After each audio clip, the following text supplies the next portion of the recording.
Are you ready to take your striking game to the next level? Then you've got to get the focus ball. Dramatically improved footwork, timing, reflex, hand-eye coordination, head movement, and striking IQ. Lightweight and extremely portable, so you can train every time, everywhere with the focus ball.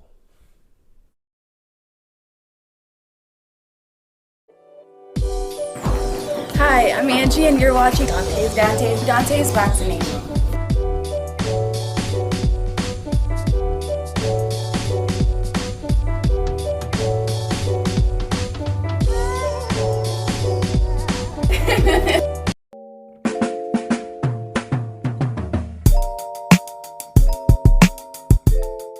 Sharing and uploading videos of police killings around the country.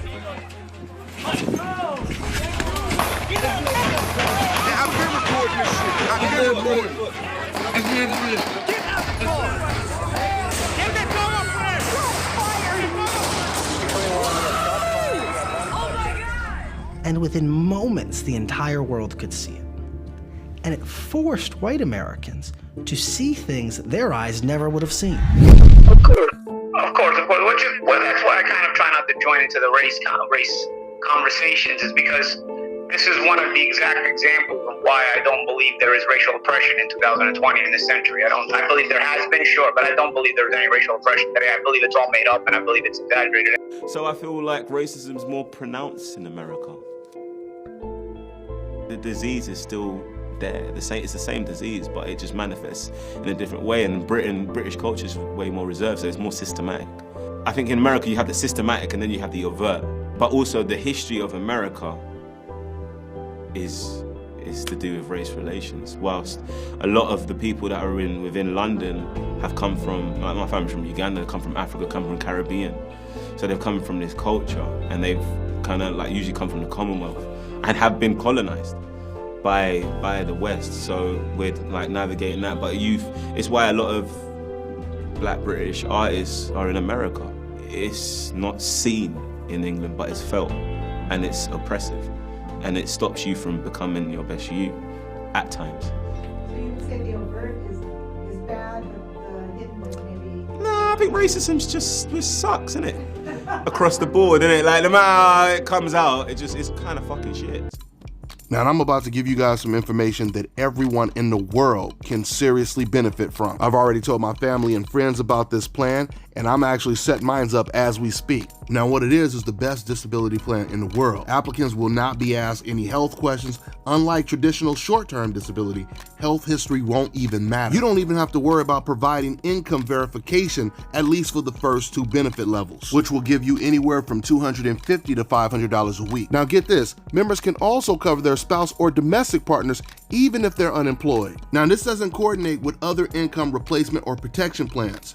So if the insured already has disability coverage, this ATTD plan will still pay you on top of that. So this means you could be getting paid the same that you were getting paid while you were working, or maybe even a little bit more depending on which plan you choose. The plans range anywhere from $250 a week to $1,000 a week, and it's extremely affordable for anyone, with prices starting at $17.95 a month. Now, this is very important to note. This plan only pays a benefit for those who have been declared disabled by a physician due to accidental injury, meaning the plan does not cover sickness, but it's a worldwide plan and it'll cover you for the rest of your life. And guys, there's so many benefits that comes with this plan, I couldn't even fit it all in this ad. This membership plan has a lot of other benefits. I'll put the link in the description box so you guys can go ahead and enroll, or you can contact my man Philip for any assistance. It's Rubicon Benefit Services. Dante's Vaccination, what's going on, guys? Man, oh man, Paulie. Now, before we get deep into this, let me get you guys all caught up so you know what's going on right now. So Paulie Malignaggi, he did an interview with IFL TV, and I'm going to put the link in the description box so you guys can watch the entire interview, because I just played a snippet of it in the beginning of this video. This is an interview that Paulie Malignaggi did where he was reacting and he was basically responding to what Devin Haney said when Devin Haney said he would never lose to a white boy. Now guys, when I made my video quoting what Paulie Malignaggi said about Eastern European fighters dominating the sport, etc., I never watched the whole interview. I had just got links sent to me And I just got a small clip of him saying that. But more recently, like today, I finally watched the whole interview. And man, was I shocked. Man, was I shocked. Because if you guys recall, in my video where Paulie is saying that white fighters are dominating the sport of boxing today, to counter what Devin Haney said, I never looked at that as racist, just like I didn't look at what Devin Haney said as racist. Now, maybe disrespectful and irresponsible, but not racist. But I can tell you right now, after listening to this entire interview and hearing what Paulie Malignaggi said towards the end of the interview, is one of the most racist things that anyone could say, especially when you're white. So in this interview, this guy is trying to get Paulie Malignaggi to say that it's extremely racist what Devin Haney said, and it's a double standard, because if a white person were to say this about a black person, there would be outrage. Matter of fact, he actually said that later on in the interview, the guy who was interviewing Paulie Malignaggi. He said if this was a white guy that said he would never lose to a black boy, there would be outrage, etc., etc. And this is when you heard Paulie say what I played in the clip earlier on in this video. He goes on to say, this is why I don't believe that racial oppression exists. It's extremely exaggerated and it's made up. Those are the words that he used. Now, he was kind of contradicting himself when he was talking, because he would try to point out the double standard by saying if it was a white guy who said something like this, he would lose his contract to whatever promotional company he was with, basically saying the white guy would deal with serious repercussions. We know that is a complete lie, because when Sergey Kovalev called Adonis Stevenson a monkey, instead of him dealing with any backlash, his promoter, Kathy Duva, she actually went all out to defend everything that he said. She had no problem with what he said. When Freddie Roach called Robert Garcia and his crew a bunch of effing Mexicans, and then turned around, seen Ellie Setback and called him a effing Jew, there was no punishment. In fact, HBO, who was backing Freddie Roach, they were trying to get Robert Garcia to apologize because someone on his team said something about Freddie Roach's Parkinson's disease. But Ellie Setback, he had never said anything about Parkinson's disease.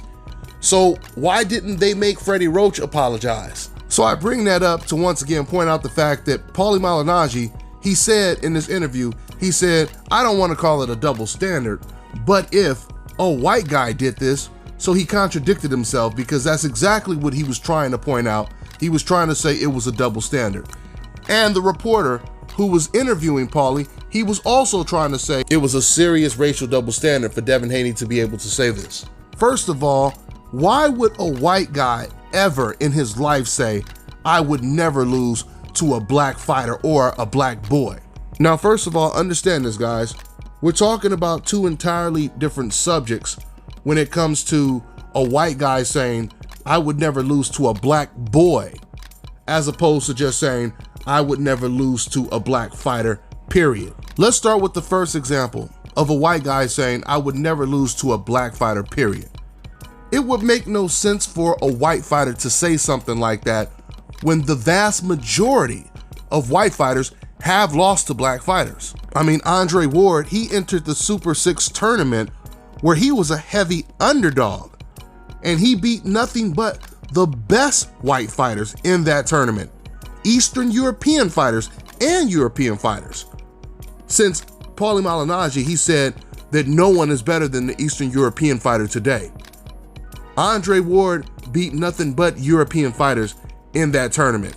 European fighters that were favored to win the tournament. Odd makers didn't give Andre Ward or Andre Durrell a chance of winning that tournament because they were the least experienced out of everyone in the Super 6.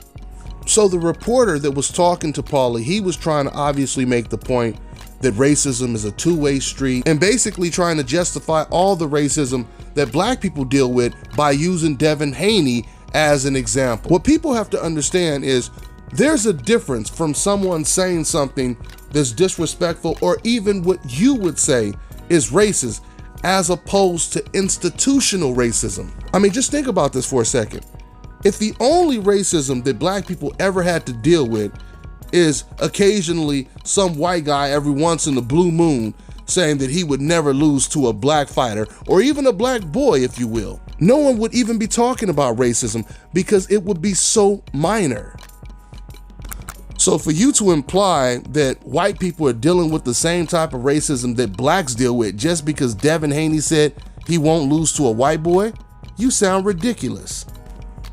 I mean, when's the last time you seen a whole arena full of black soccer fans chanting racial slurs at the white soccer players? You've never seen it before, right? In fact, when they had the World Cup in South Africa, that's exactly what you've seen. Nothing but a sea of black fans. And the only thing they showed was love and respect to everyone who played in that tournament. When it comes to the police, we are dealing with hundreds of cases of white men, white police officers shooting unarmed black men and women and killing them and not even spending a day in jail. How many black cops do you see killing unarmed white men, white little kids, white women, and not even losing their job, let alone avoiding going to prison? I mean, do you honestly think it's a coincidence that when it comes to police shootings in America, you have thousands of Asian cops, Latino cops, black cops, and yet you never see any of these cops of color accidentally or intentionally shooting unarmed citizens on a weekly basis or a monthly basis? And I'm just scratching the surface. I mean, I started to make a whole bunch of side-by-side examples, but I don't have to. I don't have to, because we know what time it is at the end of the day. So for this reporter to try to make it seem like, oh, black people just have it so good because they can say white boy and we can't even say black boy. Look how good black people have it. Really? So are you saying you would prefer to be treated like black people than be treated like white people? You want to be sitting in your own house playing video games? While instead of worrying about criminals breaking into your house, you got to worry about the police breaking into your house and killing you because of the color of your skin and getting away with it. Because we've seen these cases happen more than once already.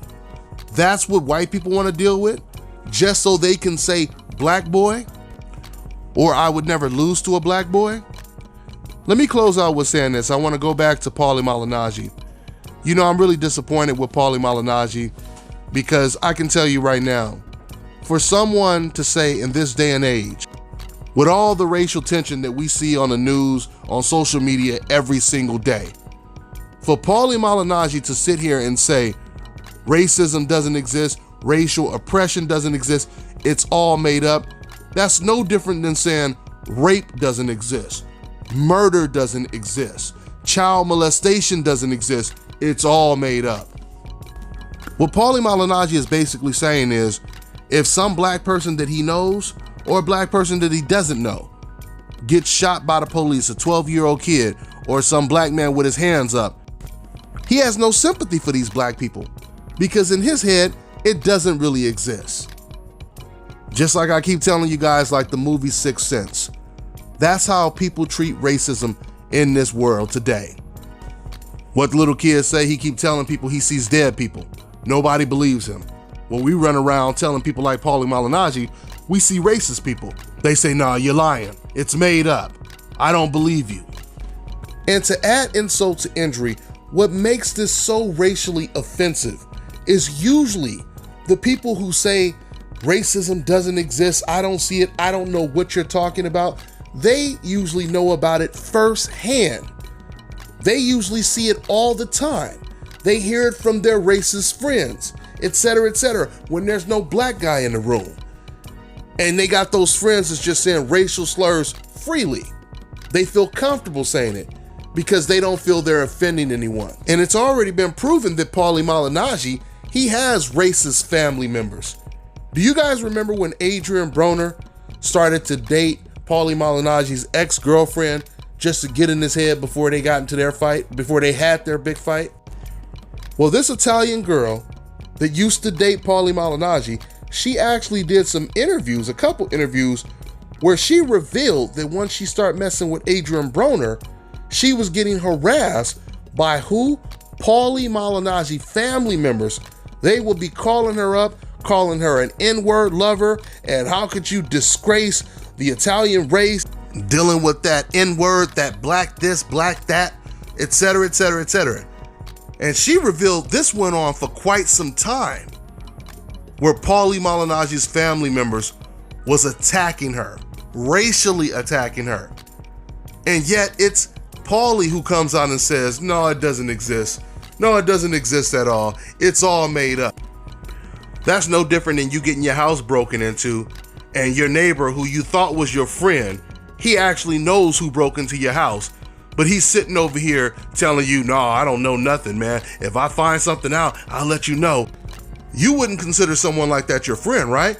You would consider that type of person your enemy if you knew that this guy knew all along. Any person that will sit here and act like racism doesn't exist when they know firsthand that it does, they're no better than the Nazis. They're no better than the overt racists that's out there throwing out racial slurs. They're no different. In fact, some will say that they're worse because they know better.